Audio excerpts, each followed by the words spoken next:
بيبدأ مسلسل نابشة وهو في مكتبه، وبيجي مساعده بيعرفه إن جدته جت تاني الشركة ومعاها بنتين، ومصممة المرة دي إنها تجوزه ويختار واحدة منهم.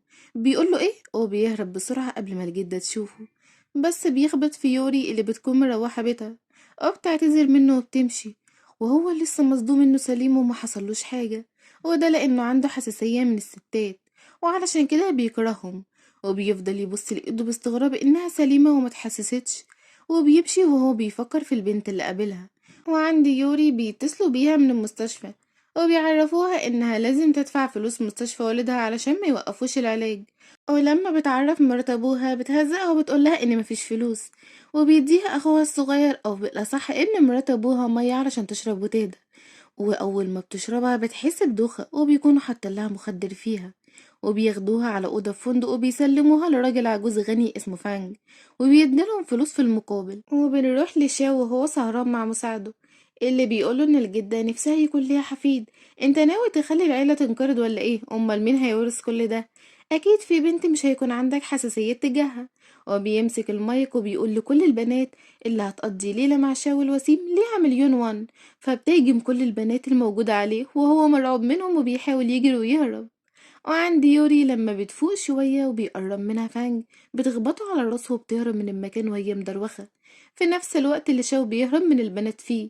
فبيخبط فيها وهي بيغمى عليها من المخدر، وبيعرف انها نفس البنت اللي قابلها الصبح. فبيركب عربيته بسرعة وبياخدها معاه البيت، وبيبص لنفسه وهو مستغرب ان جسمه سليم ومفيش اي حساسية لما لمسها، وهي بتفضل تقرب منه بسبب المخدر، وهو بيبعدها عنه عشان ما يستغلهاش بس مفيش فايدة. فبيقول لها بصي انا حاولت، انت اللي مصممة، حظك انك الوحيدة اللي ما بتحسسي منها، تلاكيك بقى. وبيقرب منها وبيدخلوا في علاقة. وتاني يوم لما بتفوق يوري بتفتكر اللي حصل فبتشتم نفسها على غبائها. ولما بتشوف شاو بتبقى مكسوفة جدا من نفسها، وبيديها مبلغ كبير علشان اللي حصل ما بينهم. بتقوله بعصبية انا ما قلتلكش على الفلوس. بيقول لها امال قربتي مني ليه؟ وقبل ما ترجع الفلوس بتفتكر والدها وتعبه، فبتفرح وبتقول ايه فرصة، وبتقوله تمام انا هقبلهم وكده نبقى خالصين. وبيعدي فترة وبتبدأ تحس بتعب وبتعرف انها حامل، وبتزور والدها في المستشفى وبيعرفها الدكتور انهم محتاجين فلوس للعلاج ضروري. فبتحزن وبتفتكر يوم ما شاو اداها الفلوس وقال لها بشرط انها تمثل معاه قدام جدته والبنات التانية انها حبيبته علشان يخلص من زنهم، وهو هيديها الفلوس اللي هي عايزاها. وهي بتتحمق وبتقوله مستحيل وبتطرده برا الأوضة، وبترجع للواقع وبتقول انها غبية علشان اتسرعت في قرارها. وبيكون شاو بيعرف مساعده انه يديها مبلغ، بيقول له مساعد انه مش لاقيها اصلا ولا يعرف عنها حاجة. فبيتضايق شاو جدا. وفي المستشفى بتتخانق يوري مع مرات ابوها وبيغمى عليها. في الوقت ده بيكون مساعد شاو مع الجدة في المستشفى، وبيشوف يوري وبيعرف الجدة انها البنت اللي شاو كان معاها. فبتلحقها وبيعرفها الدكتور انها حامل، وبتفرح جدا ان حفيدها جاي اخيرا. ولما بيمشوا بتحاول مرات الأب وابنها إنهم يخطفوا يوري علشان يسلموها لفنج تاني. بتقاومهم بس مفيش فايدة، وبتروح الجدة وبتبلغ شاو إن يوري حامل وهي هتعمل فرحهم قريب. وعند يوري بيقرب منها فانج، فبتدعي في سرها إن شاو يشوف رسالتها ويلحقها هي وابنه. وفعلا بيوصل عندها وبيلحقها، وبيهزق فانج ومرات الأب وبيعلمهم درس وبياخدها وبيمشي. وبيكرر لها عرضه تاني، فبتقوله انت ما بتزهقش. بس لما بتشوف المبلغ الشهري اللي هيدولها بتقوله موافقة اني امثل اني خطيبتك بس قدام الجد بس، وشرطي انك ما تقولش لحد انك ابو ابني ولا تقرب مني بالعافية. بيضحك بسخرية منها لان اول مرة هي اللي قربت منه اساسا، بس بيوافق وبيشغلها معاه في الشركة سكرتيرته. واول ما بتوصل للجدة بيمثلوا قدامها انهم بيحبوا بعض، وبتعرف الجدة يوري ان الشهر الجاي هيكون فرحهم. بتتوتر واول ما بتمشي الجدة بتقوله انت ما اتفقتش معايا على كده. قالها عادي، كلام جدتي لازم ننفذه. بتقوله موافقة بس علشان خاطر ابني مش اكتر. بس بعد مدة تطلقني، وبيتغاظ منها لانها مش طايقة قربه رغم انه بدأ يحبها اصلا. وبياخدها تعمل شوبينج وبيشتري لها لبس كتير وغالي، وبيتبهر بجمالها بس طبعا في سره. وبالليل بتروح تتعشى معاهم وبيطلعش يوقته ولا بيعبرها. بتتضايق الجدة من برضهم سوا، فبتمثل انها تعبانة ووحيدة وبتتحايل على يوري انها تفضل معاها وما تمشيش. وبعد محايلة كتير بتوافق، بس بشرط انها تبات في اوضة الضيوف على اساس انها مش حامل منه مثلا. وبتقولها الجدة طبعا، بس على مين؟ بتوصلها لأوضة شاو وبتضحك عليها، وبتصرخ يوري أول ما بتشوفه قدامها، وبتحاول إنها تفتح الباب بس بيكون مقفول من بره، وبيعرفوا إن الجدة هي اللي عملت كده. بتتوتر منه فبيقولها ما تخافش، وبيطلب منها تنشف له شعره علشان يسيبها تنام على السرير. بتقوله أصيل، هو بتعمل كده. ولما بتقرب منه بيفتكر ليلتهم سوا، فبيحاول يلمسها بس بسبب الحمل مش بتطيق ريحته، فبيزعل وبيفكر انها قرفانة منه وبيروح ينام لوحده. وهي بتقول وانا مالي، ده ابنك السبب. بس بتنام بهدوء عادي جدا ولا كأن حصل حاجة. بس تاني يوم في الشركة بياخد حقه منها، وبيدوخها وبيخليها تعمل شغل كتير جدا لحد ما بتتعب يا عيني. وبتقوله على فكرة بقى، امبارح لما قربت مني بعدت عنك علشان ريحة الشامبو بتاعتك كانت وحشة جدا، وكمان تعبتني، فخدت عينة منها وحللتها، ولقيت مادة فيها مضرة للجسم أصلا. بس هو ما كانش مركز في كلامها قد ما مركز في جمالها، وبيديها سلسلة غالية جدا هدية. بتقوله دي بمناسبة ايه بقى؟ قال لها مكافأة ليكي لأن الشامبو ده كان عينة هنتعاقد عليها مع شركة كبيرة بمبلغ كبير، لكن بسببك عرفنا إنها مضرة وهنلغي الصفقة اللي كانت هتخسرنا. فبتفرح بنجاحها وبتشكره. وتاني يوم بيحاول ليوم مدير قسم التطوير إنه يقرب منها، بس يوري بتوقفه عند حده. وبتشوفهم جين موظفة في الشركة، وبتقولها ايه ده، هو انتوا في علاقة سوا؟ طب خلوا الكلام ده برا الشركة. بتزعق يوري معاها وبتقولها انه بيساعدها في الشغل مش اكتر، وانها مش هتسمح لها تكلمها كده ابدا. وبتبقى جين اصلا غيرانة من يوري جدا، وده لانها قريبة من شاو وبقت سكرتيرته، وهي لسه طالبة عكسها شغالة بقالها 5 سنين في الشركة، وشاو مش معبرها ولا راضي يخليها السكرتيرة بتاعته رغم شطارتها. وبيشوفوا موظفين عقد يوري اللي شاو اداهولها، وبتكون جين لابسة زيه، فبتقولهم ان عقدها الاصلي وعقد يوري اكيد مزور، ما هي فقيرة هتجيب تمنه منين. وبيفضلوا يتنمروا عليها، وبتقولها جين ولا ضحكتي على راجل عجوز جابهولك. بس يوري بتكون قوية وبترد عليها، وبتوقفها وبتقولها ان ملهاش دعوة، مش هتسمح لها تكلمها كده. وبتمشي وبتموت جين منها علشان مش عارفة تاخد فيها ولا حق ولا باطل. وبتحس ان ليو معجب بيها، فبتقوله بخبث انها هتساعده يقرب منها، وما يعرفوش انها حبيبة شاو بقى. وفي البيت بتفتخر الجدة بشطارة يوري في الشغل، وبتشجعها وبتكتب لها كل نصيبها في الشركة باسمها كهدية، وكمان لأنها كبرت وعايزاها تدير الشركة مكانها. بيتصدم شاو ويوري وبترفض فورا، لدرجة إنها لما بتعرف تمن العقد الهدية بتقلعه. بس شاو بيصمم إنها تلبسه تاني، وبيخاف عليها لأن المنصب كبير والناس هناك مش هتسيبها في حالها، وهي مش هتقدر عليهم. فبيرفض عرض الجدة، بس الجدة بتصمم وبتديلها العقد معاها وقت ما تحب تمضيه.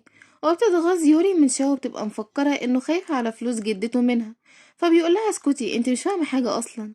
وبيروحوا تاني يوم علشان يطمنوا على صحة الطفل، وبياخدها فصل تمارين للحوامل علشان الطفل وصحته، وبتخليه الدكتورة المدربة يعمل التمارين علشان يكون قدوة للأبهات إنهم يساعدوا مراتاتهم. وبيقول هبتي راحت. وبتفضل يوري تضحك على شكله، بس في نفس الوقت بتكون سعيدة إنه بيهتم بيها وبالطفل، وبتبقى حاسة إنها وقعت في حبه. ولما بتمشي بتنسى التليفون وبترجع علشان تاخده، وبتسمع شاو بيكلم الدكتورة، وبيقولها تقبل بعرضه وتكون شريكة معاهم وتروج لمنتجاتهم. بتعرف الدكتورة إنها رفضت قبل كده، وما كانش في داعي إن يجي ويمثل إنه مهتم بمراته وابنه ويعمل العرض ده قدامها علشان تقبل بتعاون شركته.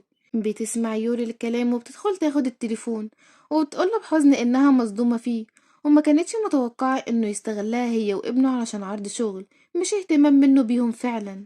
وبتمشي وبيجري وراها علشان يفهمها، بس بيشوف ست حامل تعبانة، فبيعرف جوزها يعمل ايه عشان تخف، وبيكون اتعلم كل حاجة علشان يساعد يوري لو تعبت. وبتشوف الدكتورة الموقف اللي حصل، فبتقوله انه هيكون اب كويس وانها هتفكر في التعاون معاه بجد. فبيفرح وبيشكرها، وبتقعد يوري وهي حزينة في الشغل وبتفتكر اللي حصل، وبتقول هو اكيد مش بيحبني، يعني انا اللي سرحت بخيالي، هو معايا علشان الطفل وبس. وبتنشر جين صورة ليوري مع ليو لما كان بيحاول يقرب منها، وبيشوف الكل الصورة وبيتكلموا وحش على يوري. وبتنتشر الإشاعات وبتقول لليو إنهم لازم يوضحوا الموضوع. بيقولها أنا بحبك بجد، خلينا نرتبط والإشاعة تبقى حقيقة. بتقول أنت اتجننت ولا إيه؟ وبتمشي وبتقابلها جين وهي لما حاجتها وماشية وبتبصلها بكره. وبيعرفها المساعد إن شاو دور في موضوع الصور، وعرف إن جين هي اللي نشرت الصورة فطردها. وبيكمل وبيقولها إنها غيرانة منها علشان خدت مكانها عند شاو وحاولت تدمر سمعتها. ورغم كده بتفضل يوري تتعامل مع شاو بحدود وبترفض أي كلام بره الشغل ما بينهم. وتاني يوم بتروح علشان تكشف وتطمن على الطفل، وبتكون الدكتورة سونج هناك وبتشرح لها سوء الفهم اللي حصل، وبتحكي لها الموقف وإن فعلا شاو بيحبها وتعلم كل حاجة علشانها. فبتفرح يوري خصوصا لما شاو بيجي علشان ياخدها ويطمن عليها، فبتبصله بحب وبتعتذر منه لأنها ظلمته. وتاني يوم في الشركة بيتكلم الموظفين إن يونا حبيبة شاو القديمة رجعت، وبتسمعهم يوري وبتحزن وبتخاف إن ده يأثر على علاقتها بشاو. بس في البيت بيهتم شاو بيها وبصحتها، وبتشوف إن كل أفعاله بتدل إنه بيحبها، فبتحاول تهدي نفسها، خصوصا لما بيقولها إنه بكرة هيستناها في القاعة في الفندق، وده عشان يتقدم لها بالجواز قدام الكل. ورغم كده بتحس يوري إنها زعلانة علشان خدت مكان يونا حبيبته اللي مفروض كان يتجوزها، بس هو يضطر إنه يتجوزها هي علشان الطفل. ما تعرفش إنه بيحبها بجد. وبتروح القاعة اللي في الفندق اللي مفروض شاو هيتقدم لها فيها، وهناك بتجيلها يونا وبتقولها أكيد انتي السكرتيرة بتاعته، وهو بعتك علشان تأكدي على تنظيم القاعة، لأنه قالي إن النهاردة هيتقدم لي. وبتقولها لازم أمشي دلوقتي علشان عندي شغل. ولما بتمشي بعد مدة بيجي شاو وهو ماسك ورد، وبيقول ليوري إنه بيحبها بجد ونفسه يكمل حياته معاها لأنها حب حياته أصلا، وبيطلب منها الجواز. فبتوافق، والذكية بتقول إنه أكيد كل ده بيعمل بروفا علشان لما يتقدم ليونا، وبيلبسها الخاتم وبيحضنوا بعض بحب. وبتشوف يونا من بعيد وبتوري لها خاتم الجواز، فبتقول في نفسها إن كل ده كان بروفا فعلا وهو يتجوز يونا. ولما بتروح البيت بتسيبله رسالة بتقوله فيها إنها أسفة ولازم تمشي لأن حبيبته الحقيقية رجعت وهو يتجوزها هي، وإن دورها انتهى لحد كده. وبتمشي بس أخوها وأمها بيخطفوها في نفس الوقت اللي شاو بيكون مستنيها في القاعة علشان يتقدم لها. ولما بتتأخر بتجيله يونا وبتقوله إن يوري ما بتحبوش بس هي بتحبه، بيقولها إنه مستحيل يتجوزها لأنه بيحب يوري. وبتجيله رسالة من أخو يوري بيقوله فيها على مكانهم وإنه يجيب مبلغ معاه علشان يسلمها له. بيجري شاو على المكان وبينقذها، وبتهرب مرات الأب وابنها بسرعة، وبيحضن يوري وهو خايف عليها. بتبعده عنها بتوتر وبتقوله إنها كويسة وأسفة لأنها عطلته يوم جوازه من يونا. بيقولها يونا مين؟ ما هي قدامي بقالها 3 سنين ولا عبرتها. أنا ما بحبش حد ولا عايز أتجوز حد غيرك انتي. بتقوله بجد؟ بيقولها طبعا. فبتفرح جدا بكلامه، وفعلا بيروحوا القاعة سوا، بس المفاجأة إن هي اللي بتشكره على كل حاجة عملها معاها، وبتقوله إنها بتحبه وعايزة تتجوزه. فبيضحك شاو بحب على تصرفها وبيلبسها الخاتم، وبيجيب لها والدها اللي فاق من الغيبوبة علشان يفرحها.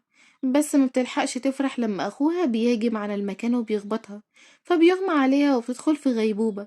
وبيفضل شاو حزين طول الفترة دي، وبيروح المعبد كل يوم وبيدعي إن يوري تقوم وتكون بخير. والجدة بتروح لها وبتفضل تتكلم معاها وهي بتعيط وبتقولها إنها مفتقداها وإن حفيدها حزين من غيرها. وبيجي المساعد وبيعرفه إن يوري فائت، فبيجري على هناك بفرحة وهو متأثر إن حبيبته فائت، وبيفضل جنبها طول فترة الحمل وبيهتم بيها وهي بتدلع عليه بقى. وبيجي يوم الولادة وبتولد يوري بنت جميلة والكل بيكون مبسوط، وبتطلب من شاو إنه يشيل بنته. بيتردد وبيكون خايف لأنها بنته وهو عنده حساسية منهم، بس بيتفاجئ لما بيشيلها وبيلمسها وما بيحصلوش أي حاجة. فبيفضل يصرخ بفرحة إنه سليم وهو شايل بنت حبيبته، والكل بيضحك على تصرفاته الأبوية بسعادة. لحد هنا بيخلص مسلسلنا. أتمنى يكون عجبكم، ما تنسوش اللايك والاشتراك في القناة، واكتبولي رأيكم في الكومنتات. استنوني في ملخص جديد. باي باي.